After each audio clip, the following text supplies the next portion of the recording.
heel down, bend. Okay, so you feel that one? You got caught behind, your hind was still in the saddle. I liked that it was close to the saddle, but it's got to get out. And to lighten your butt, you can just get your shoulder ahead. Don't be leaning on him, just right here, karate chop head. There, not bad. Need your back to stay flat. Heels down, more leg support. More heel, more heel. Right there, better. Got to give with your hand a little bit, but I like that you're out of the saddle, but close to the saddle and forward.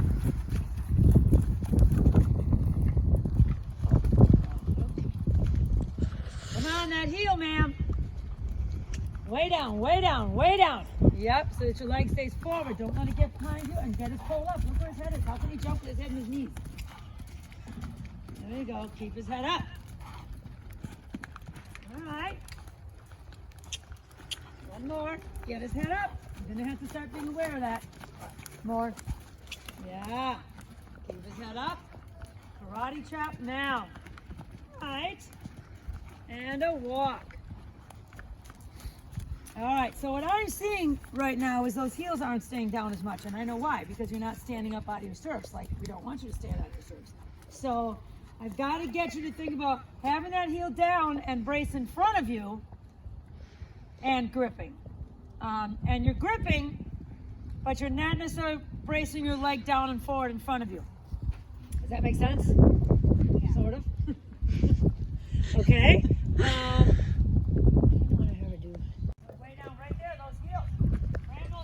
Shove your foot forward and get that heel down. Shove it forward, get his pole up. Shove your heel forward, yep, and his pole up. Heel forward, heel down.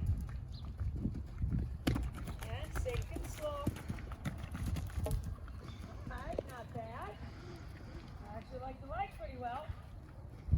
That I don't like though. That running forward, hanging on you, not being balanced, that part I didn't like. So don't let him think it just gets done jumping, he gets to just be. Okay. Yeah. All right, same thing again.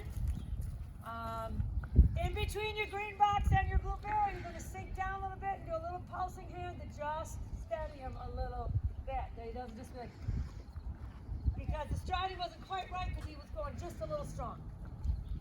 So, but you can't pull because then he's going to do that. So it's got to be a pulsing right with the rhythm kind of thing. All right, we got a little kick going on back there. Why didn't she put his blanket back on? Salty? Yeah. Well, maybe he was in a fly sheet. Maybe it wasn't either. Now, the heel down and forward. Yeah. And get his pull up. You're getting too comfortable with his head down there. Heel down and forward. Heel down and forward. And get his pull up.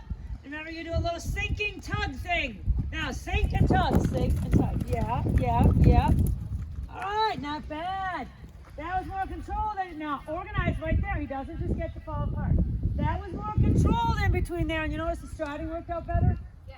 It came out just fine instead of like. And the time before I went a bit too close to the red thing. Yep, the standard. Yep. Yeah. All right, again. Okay. And then I'm getting a warmer jacket. Yeah, it is cold. Now I'm feeling bad for all the horses that didn't like it. That lead though. It's my fault. But He does love to rock the wrong lead. yeah. Pull up. Get his pull up. Heel down and forward. Now, slow him down, steady him. Slow him down, steady him. Yep, yep. Yay. Again, with his pull up the whole way. And I don't think you have to work as hard with your seat when you're trying to do the pulsing thing. I just want the pulsing hands with the seat. I don't think the seat has to do as much. Okay? But we'll see. Heel down and forward. Shoulder up. Heel down and forward. Come on, get his shoulders up. Get his head up. Pull it up. Yup. Keep him up there. Pulsing. He says, you want my shoulder up and my pull up? I'll get it up for you. Again. So maybe it is going to take more seats. So he doesn't get offended by your hand. Whoa, the heel down and forward.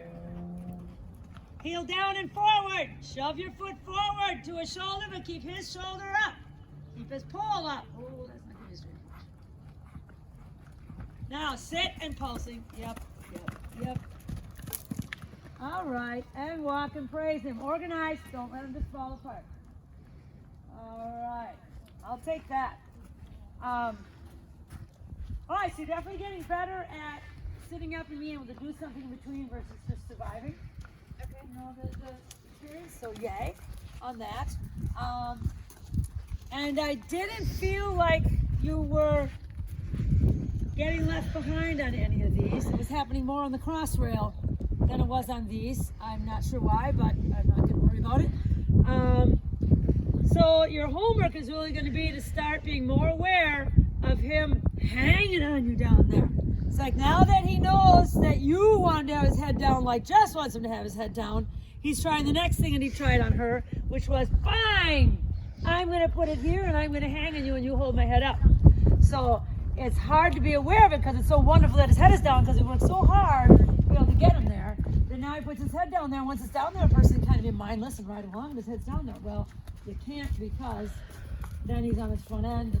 And then if they do come with their head down to the jump, then after the jump, they usually put their head too high because they're so out of whack from coming on the front end to the first fence.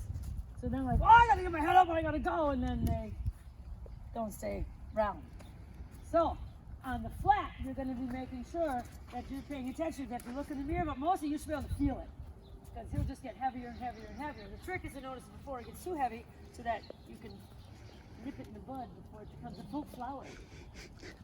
All right, I'm gonna go get a